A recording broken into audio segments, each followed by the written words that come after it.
pared, oh. Grabe. Nagpistulang dagat mo. Yun nga eh. Dito dati umaagos pa to, ngayon wala na, oh. Puno na. Kawawa yung mga ano, yung baka.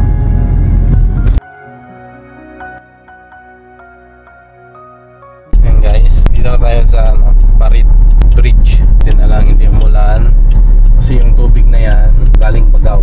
Buti na lang nakisama yung panahon, no? Okay. Sana hindi na tataas pa.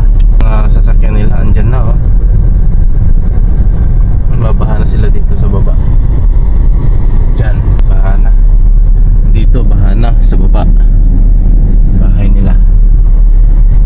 Diyan na sila sa gilid ng kalsada.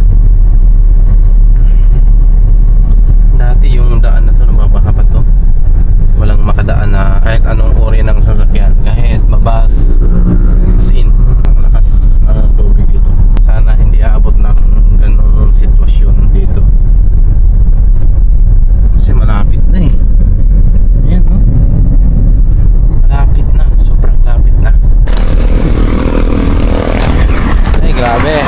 Isipin mo yun, yung ilog dito, hindi na nakikita. Doon pa yung mga ano, tingnan. Ang dami nila. Delikado pala pagbaha, no? Mga insekto, umaakit na sa ano. Kawawa yung mga farmers na naman ngayon. Kagabi, missing ako ng 12. May ano pa, may harvester pa akong nakikita, naririnig. Nakakatakot nito, ahas, di ba? Oo, pupunta sa bahay yung mga cobra. Naku, yun yung nakakatakot.